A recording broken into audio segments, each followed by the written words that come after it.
क्या आप अपना पॉडकास्ट बनाने की सोच रहे हैं? तो एंकर ट्राई कीजिए। ये पॉडकास्ट बनाने का सबसे आसान तरीका है। ये फ्री है। इसमें कई ऐसे सारे टूल्स हैं जो आपको अपने फ़ोन और कंप्यूटर पर रिकॉर्ड और एडिट करने की सुविधा देते हैं। इससे आप अपने पॉडकास्ट को डिस्ट्रीब्यूट भी कर सकते हैं, जिससे इसे स्पॉटिफाई और दूसरे प्लेटफॉर्म पर सुना जा सके। डाउनलोड कीजिए फ्री एंकर ऐप या विजिट कीजिए anchor.fm पर अपना पॉडकास्ट शुरू करने के लिए। अब करते हैं सिलसिला शुरू कहानी और उपन्यासों का। कहानी सुनो,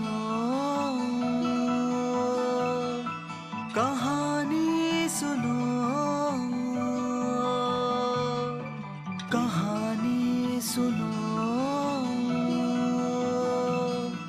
कहानी सुनो। राजा के परियों के महलों के गलियों की, देश की परदेश की, आम और विशेष की।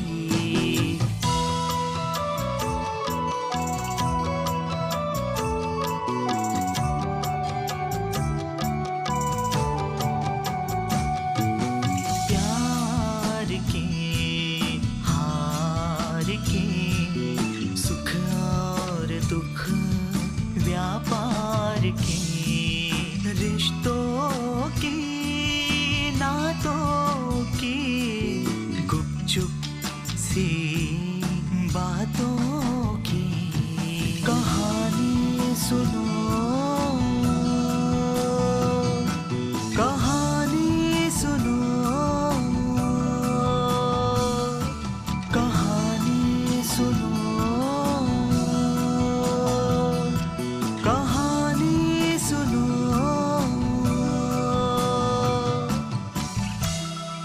कहानी सुनो, महान रचनाओं का महासंसार।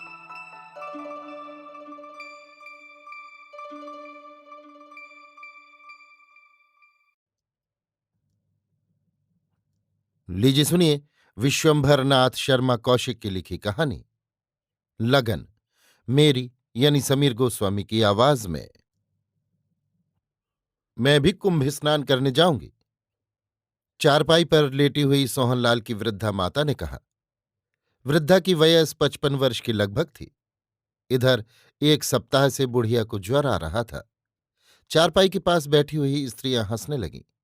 एक बोली, माँ जी, तुमसे उठा तो जाता नहीं, स्नान करने कैसे जाओगी?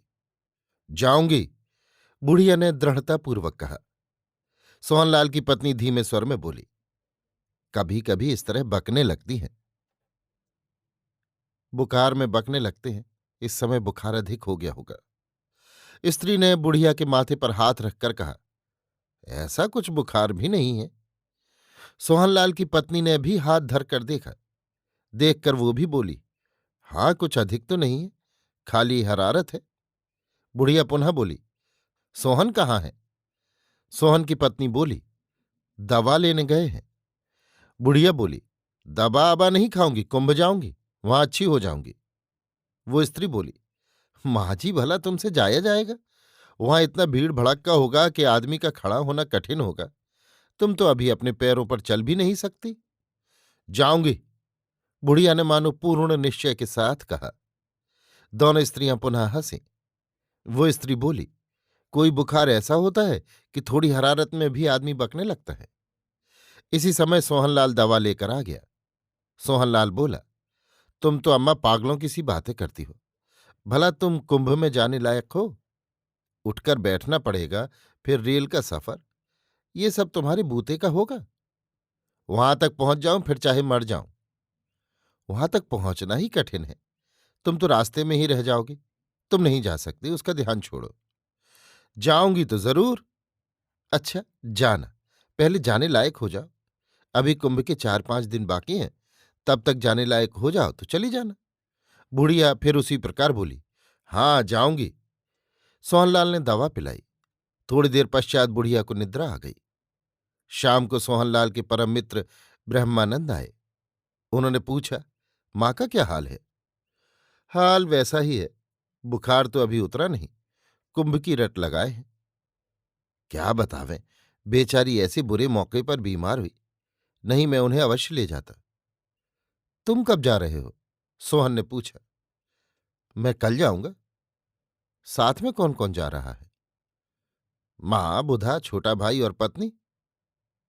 बड़ा बखेड़ा लिए जा रहे हो। क्या कहूं, प्राण बचते हैं।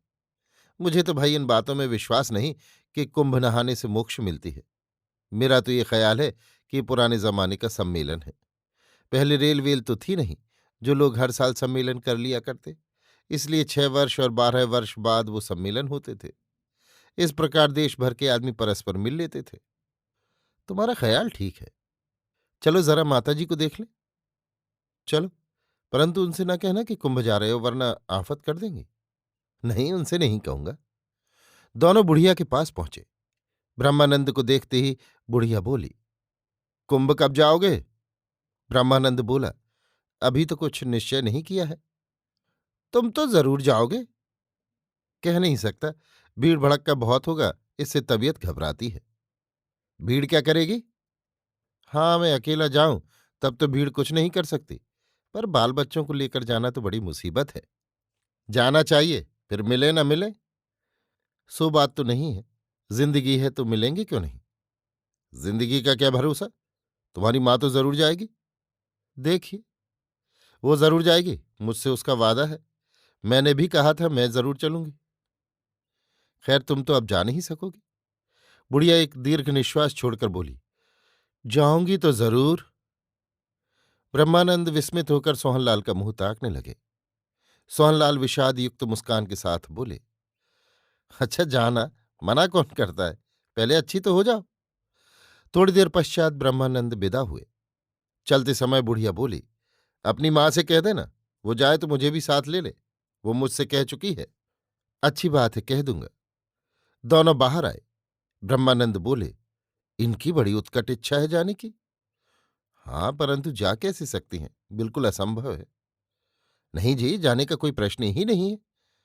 अच्छा चलता हूं, कल दोपहर की गाड़ी से जाऊंगा। वहां का हालचाल लिखना। अवश्य। कुंभ के एक दिन पूर्व सोहनलाल की माता ने पूछा कि बेटा, अब कुंभ के कितने दिन रह गए? कल है अम्मा। कल?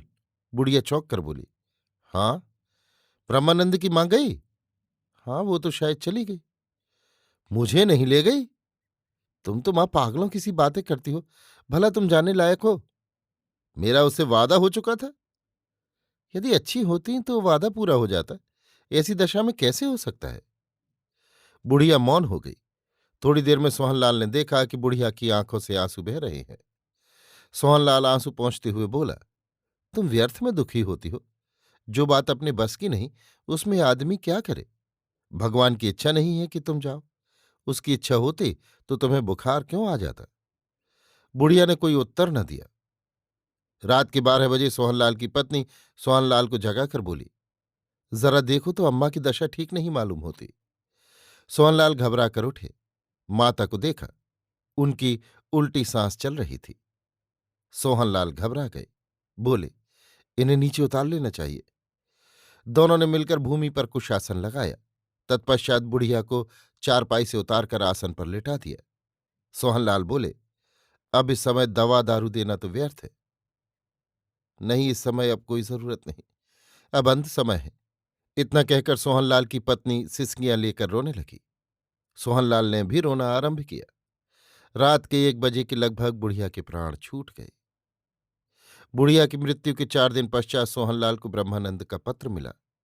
पत्र में लिखा था, प्रिय सोहनलाल, हम सब साकुशल हरिद्वार पहुंच गए। कैसे पहुंचे ये न पूछो। जो मुसीबतें उठाई वो हम ही लोग जानते हैं। यहां बड़ी भीड़ है, रास्ता चलना भी एक समस्या हो रही है। खैर, इन बातों का विस्तृत वर्णन मिलने पर बताऊंगा। एक बड़ी विचित्र बात हुई। कुंभ के एक दिन पहले अर्थात 13 तारीख रात को माताजी ने एक बड़ी अद्भुत बात देखी। सवेरे 3 बजे का समय था। माँ सबसे पहले जागीं और शौच जाने के लिए दालान में पानी लेने गईं। सहसा उनकी दृष्टि आंगन की ओर गई। आंगन में चांदनी फैली हुई थी। सहसा माँ ने देखा कि तुम्हारी माता आंगन में खड़ी हैं। मेरी माता की ओर वो देखकर मुस्कुराईं। माताजी चकित होकर बोली, अरे तू कब आई? तुम्हारी माता ने कोई उत्तर न दिया, केवल मुस्कुराकर रह गई। मेरी माताजी आंगन की ओर बढ़ीं। उनके बढ़ते ही तुम्हारी माता अदृश्य हो गई। मेरा ख्याल तो ये है कि अम्मा ने स्वप्न देखा होगा, पर वो निश्चयपूर्वक कहती हैं कि उन्होंने ये सब जागृत अवस्था और पूरे होश हवास में देखा। परमात्मा जाने क्या बात है। माताजी की तबीयत कैसी है? अम्मा तुम्हें और बहू को आशीर्वाद कहती हैं। तुम्हारा ब्रह्मानंद। पत्र पढ़ने के पश्चात सोहनलाल पत्नी की ओर देखकर बोले, माँ तो शायद 1 बजे। पत्नी बोल उठी, हाँ 1 बजे प्राण छूटे थे। और 3 बजे हरिद्वार में ब्रह्मानंद की माँ को दिखाई दी। विस्मयपूर्ण नेत्रों से पत्नी ने पति की ओर तथा पति ने पत्नी की ओर देखा। दोनों मौन थे। अभी आप सुन रहे थे विश्वंभरनाथ शर्मा कौशिक की लिखी कहानी लगन, मेरी यानी समीर गोस्वामी की आवाज में।